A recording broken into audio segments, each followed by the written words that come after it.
back to Two Dogs Talk. Today, got a couple of subjects we want to talk about here. The Philadelphia Flyers and their postseason so far. The Atlanta Hawks and how they are doing in the postseason so far. And the NFL Draft, which is tonight at 8 on ESPN, ABC, all those fun channels. And yeah, to get right into this, we want to talk about the Philadelphia Flyers, my hockey team.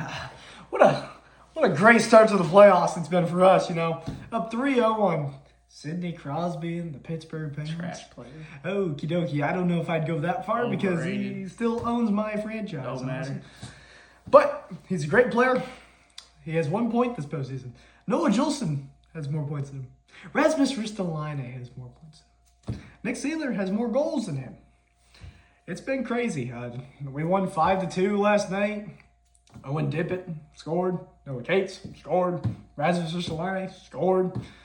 Nick Seeler scored. Trevor Zegras scored. I mean, all these guys are stepping up, and they're all playing for each other. There was a time in that game where there were 6 people in the box for each team. We had a power play, which is actually the moment that game changed. We were down 1-0 at that time. Yeah. We scored 3 unanswered. There you go. And Sean Couturier, the fourth line, they put in their dirty work, and then they found ways to score. Because the defense, which I've learned from watching these games, Stuart Skinner, the Pittsburgh Penguins goalie, he can stop them down low. I mean, besides Noah Cates' power play goal last night, he has stopped us from scoring on the down low in close quarters. But our defense been sending these long shots right from the blue line. Yeah, he has struggled on those, which I think we adapt to that throughout the game because we try going in close early, but then we go from the long range with the defense, and then they find ways to score on them. But, I mean, being up 3-0, I did not see this happen. I was going to be happy being 1-1 after the road games because, I mean, playing in Pittsburgh, it's a tough environment. They have a good fan base, But we went in there and we beat them twice. We shut them out in game 2, which that was our first shutout of the season. All year, could not get a shutout. Playoffs come around, oh yeah. We're going to lock the door. Shut him down. Dan Vladar has been so great for us. He's 8-1 in his last 930 save percentage. I mean, he has been dialed in for these playoffs and even before the playoffs, just to get us to the playoffs. And I mean, everyone's stepping up. They're all playing for each other. They all have the fight. Someone gets hit, yeah, they're going at him. It's been a crazy series. There's been no fights yet, like dropping the gloves type fights. Travis Konechny, our player who wears the A, been on this team a long time. He dropped his gloves. He was trying to get this other guy to fight him, but the other guy just walked away.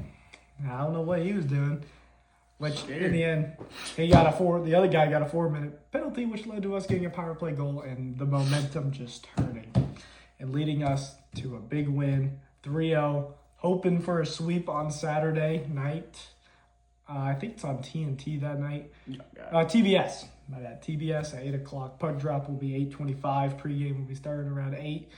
I'm ready for that. Getting a sweep would be awesome. I mean, if we lose a game, I just don't see us blowing a 3-0 lead. I mean, it's happened in the past before, The Boston Bruins are known for doing that against a certain 2010 Philadelphia Flyers team that came all the way back from 3-0 and won the series. One of the most famous 3-0 comebacks of all time in all sports. It was one of the biggest ones out there.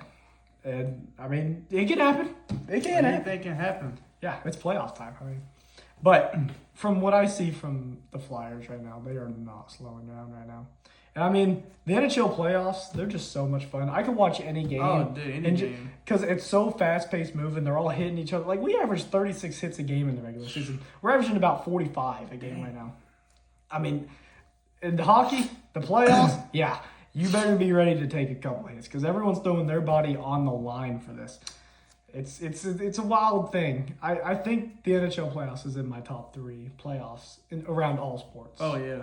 Because, I mean, it's just so crazy. And even the environments. Like, watching the game in Philly last night, it was orange out. It was just awesome. It was an awesome experience watching that game. I wish I could be there. Hoping I could a little bit expensive to go do. Oh, yeah. I saw some of the tickets. The most expensive was like 18 grand. I think the Hawks, I didn't even check the Hawks, but I think even like the skybox or the nosebleeds is pretty freaking expensive. Yeah, I think $280 was like the cheapest for my game. I think it was like $320 for me. Playoffs are not cheap, but No. it's also like a one-in-a-lifetime experience unless you're like known for making the playoffs all the time, which my hockey team does not make the playoffs all the time. Well, my team makes the play-in, but now we finally made it to the playoffs, so I'll take it. In 2020, we made the playoffs, but there was no fans in the crowd. So our last home game was like exactly 8 years ago That's crazy. in That's 2018. insane. And our That's last insane. home game that we won in the playoffs was 10 years and 2 days ago. Wow. After we won that game last night. That's That was crazy. our first playoff home game That's in crazy. 10 years and 2 days. Crazy, but this team has the fight in them right now. I mean, I wasn't sure about them going into the playoffs, but watching them, they look dangerous right now. They are a team on a mission right now. So yeah, that's all I got to say about my Flyers. I mean, yeah, moving over to Atlanta Hawks, which is my NBA team. I am a hockey fan that I guess I'll speak on the Anaheim Ducks. Won 6-4, great game back and forth. We did blow a 3-1 lead that game, but thankfully we held on. Don't matter. It's a split 1-1 right now going back to Anaheim, so we had the momentum. But, I'll talk about that another day, but I want to talk about the Atlanta Hawks. Game 3 tonight against New York. It's in Atlanta. It's going to be a red out, nothing but red. Every seat has a T-shirt, like an Atlanta Hawk red T-shirt or whatnot. And, I'm fired up for tonight, just because of the fact that this is the first time as a Hawks fan since 2021 where I feel confident. The team we have this year, I mean, you've got Jalen Johnson, Dyson Daniels, Big O. Shoot, we can go, Buddy Hill, no, not Buddy Hill, but Jonathan Kuminga, CJ McCollum, who is now the new villain for New York Knicks haters. It used to be Trae Young because of what he did in 2021 when, he told him to sit down after he hit the game-winning shot game 1, and then someone spit on him in game 2. But now it's CJ McCollum, who has been a very consistent player his whole career, with Portland, with, the Pelicans and whatnot, now with the Hawks. But yeah, I mean, I'm very confident, as long as we continue, to push the ball in transition, limit turnovers, limit foul trouble. Foul trouble killed us in game 2. But, thankfully we got them into foul trouble late in the fourth quarter, came back down from 11. So yeah, if we just stay locked in, confident and focused and motivated, I think we could get these next 2 games in Atlanta and take the lead and take a 3-1 lead back to New York. We could drop game 5, but if we drop game 5, why not win game 6 in Atlanta and move on to the second round and probably play, we're the 6, there's a 3, we play the 2. That means we might have to play Boston. And they've got Tatum, they've got Jaylen Brown, I mean, they've got everybody, and they're all healthy. It's like, man. But we got to make it there first. We got to make it past New York, which is going to be, very tough. But, I mean, we've had their number the past couple of years. But like I said, man, this was the first time since 2021 that I've been proud to be a Hawks fan. We're out of the play-in. We should have been a 5 seed if we, didn't rest our starters the last game of the season. If we'd have won, we'd been the 5, played the 4. But, I mean, no matter what, we wouldn't have had home court advantage the first 2 games. So, pretty much not a difference just seeding-wise. But, yeah, I mean, I'm looking forward to tonight. Hopefully we can come out with a win. I think we are the favorite. I think I saw the Knicks as the favorite. The They Knicks- were like 55% chance to win. But, I mean, According to ESPN. yeah, but I think I saw on FanDuel, they have us like as a 1 or 2 point underdog, but I think on BetMGM we're the favorite to win, and I mean, DraftKings. Most of them are like 50-50. Yeah, It's I mean, kinda like- series like this with 2 good ball clubs, I mean, you can be a favorite or you can't be. You can be an underdog, and anything can happen. So, but overall, I'm looking forward to tonight. Looking forward to Saturday too. Game 4. Hopefully we can win tonight and carry that momentum over. But if we lose, can we bounce back and force a 2-2 tie up for Game 5 in New York? Pretty much it for me. Yeah, betting. What a fun thing. I don't do it. I used to on Underdog, Prize Picks. I won a couple $40 bets. Nothing too crazy. But, there's a lot of I losses can't. in there too.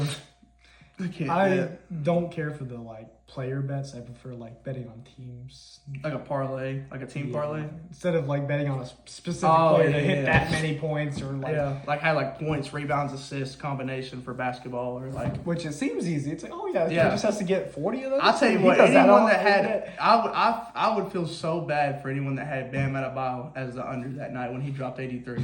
I was like, dang. I think someone had him betting they bet like him getting like 70 plus. I was like, how do you predict that? I mean, they did play Washington, and half their starters were hurt. I mean, yeah, but the dude just had a random 80-point night. He's a good player. I mean, but yeah, I would never think betting him to get 70 points in a night. I don't think I would. That's something I'd put a bet on, like Luka or Wemby. Yeah, like one of the big names. Yeah. Not Bam Adebayo. Then his next game he had like 25. Yeah, I mean he stayed consistent. Yeah, it's not and he averages like 20 points and 10 rebounds a game, and he's been a multi-time All-Star. So I mean, it's not like he's a bad player. He's good. Been good since he was in high school. Been good since he's in Kentucky. Now he's just staying consistent. Dating Asia Wilson. She's got more rings than him. Which, I mean... He just wanted to know what it was like to have a ring. He could propose. He'll propose with one of those rings. That's too much. Too much to ask for. Moving on. We're going to just talk about the NFL draft, Round Obviously, one. Mendoza's going number 1. After that, it kind of just gets... Yeah. Who's going? I want Jeremiah Love. I'm a Titans fan. I would like a third running back, and I would like to focus on offensive linemen in day 2 and day 3. But my main guy that I want is Jeremiah Love. If you have Jeremiah Love, Tony Pollard, who's had 4 straight years of 1,000+ rushing yards, and if Tajay Spears is healthy, he is dangerous. I think he's a better catching running back than like an actual power running back. If you put him out as a choice route, put him out in the flat, he's dangerous. I think he catches better than he runs. Because he's fast, and when he's healthy, like I said, he is dangerous. I think, in the passing game, lean more towards Tajay Spears. Running game, I'd say go, 60-40 with Pollard and Jeremiah Love if you decide to get him. But, yeah, I mean, I'm just looking forward. I hope we get him. I've loved watching Jeremiah Love ever since he was at Notre Dame. I mean, he is just a freak athlete and will do anything to get your team a win. Yeah, with my team, kind of just hoping that somehow Caleb Downs drops to 12. Or even Mansour Delane. That's a possibility. One of them two, if one of them fell to 12 somehow, I'll take it. And at 20, I mean, there's just so many different good players. You could get Colt Hood. I mean, if he dropped there, or even the Miami edge rusher. Oh, Ruben Bain. No, the other there's one? another one. Ruben Bain's projected to go, top 10? Yeah, he's like top 10. But I've seen him drop to like 15 too. So if he somehow fell to Rich me Eisen had him below 10. Yeah. He was like 12 or 13.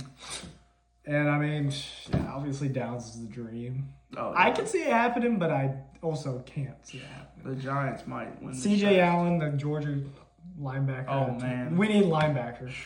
We did not sign or trade for a linebacker. We have 2 linebackers. Proctor, O-line kid from Ohio State, is a freaking stud. I mean, he's a beast. If Downs and Delane's both gone at 12, we got to draft a linebacker there. But if one of them is there, you got to draft one of them. Oh yeah. Obviously, I mean, Delane's the number 1 corner in the draft class, and I mean, Downs is like the number 1 safety, I'm pretty sure. So, getting one of those guys on this team would be huge. I mean, we got to go defense the whole way, for the most part. I mean, we do need like maybe an O-lineman, maybe another running back or something, Just keep, have any other position. Wide receiver. I could see us needing another wide receiver. Yeah. And I would not be surprised if a trade happens tonight. I could see us trying to move up to like 6 with the Browns. Which yeah. I could see Pickens almost getting traded today. That'd be my hot take. Pickens getting traded. You'd be sad though. Well, I would, but the way they were talking at the presser yesterday, Jerry Jones and Stephen Jones, they were like, we're not going to give him a contract. Didn't Jerry Jones almost fall yesterday? Yeah, when Bill Clinton walked in the room, he almost fell. But I mean, for me, as a Titans fan, what we really need is offensive linemen. But we have so much coming back next year to where we can build around them. But I think if we get experience, tough, hard-nosed offensive linemen that can grow as young players, that'll be clutch. And I think our secondary needs a lot of help too this year. But besides that, I mean, we've got good edge rushers. We got good nose tackles. We've got good, linebackers outside, inside. We've got good corners. I just think, we have decent corners. But,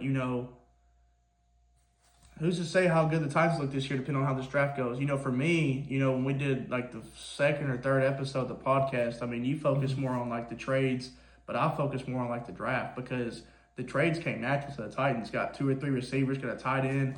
And, that one of the receivers and one of the tight ends came from Brian Dable's offense. And you saw glimpses of how good it was under Dart. And if Dart had a healthy Scotty and a healthy Malik Neighbors and a who's to Just say if they were all healthy. Yeah, if they were all healthy, they could have been a playoff team last year. They could have been pushing wild card. Who knows? This But- year, I can see the Giants making the playoffs Oh, with the yeah. 2 top 10 picks, and I mean You've got Dart. Harbaugh. I mean Harbaugh's your coach now. and Malik he's Neighbors is a playoff back. type of guy. Yeah, They're gonna be dangerous this year. I think. I'm a little. I'm nervous happy about the they're not in my Giants. division. Yeah, I'm happy. I got them, the Eagles, Washington, who is like somewhat there. They have potential. They have some potential. If Daniels can stay healthy and they get a couple more pieces, I think they'll be fine. I think the Titans could compete for the South this year. And I could see AJ Brown getting traded tonight to the Patriots. Could. That's a possibility. I think he's gonna get. I think he's gone from the Eagles. Yeah, I don't. Yeah. I think Patriots is no. I think that's where he's going. Patriots sounds like. And Drake May with a receiver like that could be scary. I mean, they were just in the Super Bowl. Get him AJ Brown. Yeah. It's going to be an interesting draft night. I think there could be a couple big trades today. Yeah. It's going to be interesting. I'm ready. Yeah. 8 I mean, o'clock. draft's always a fun night. 8 o'clock. Yep. First round tonight, and then second, third tomorrow, and then Saturday is the rest. Yep. The rest of the draft. Which normally flies by tonight. It'll go Give me by- Joey Swagular. in the first round. Nah. Yep. That's what you need right there. Joey I Aguilar. already got Hendon Hooker. I'm all right for my backup. And Trubisky. Old Mitch. So that's, I'll stick That's the with Cam MVP Ward. right there. I'll stick with Cam Ward. But yeah, I think that's gonna do it for this episode. Talked a good couple topics there. This is a more calm episode this time than last time. Yeah, got last a little, time. got a little wild. Was it last time or the one we I think did? it was last We did time. the cards last time. The other Oh, one it we- was the one before that Oh, one. that was something. That was certainly something. But yeah, that's gonna do it today, and I hope you guys enjoyed. Yeah, Two Dogs Talking Ball out.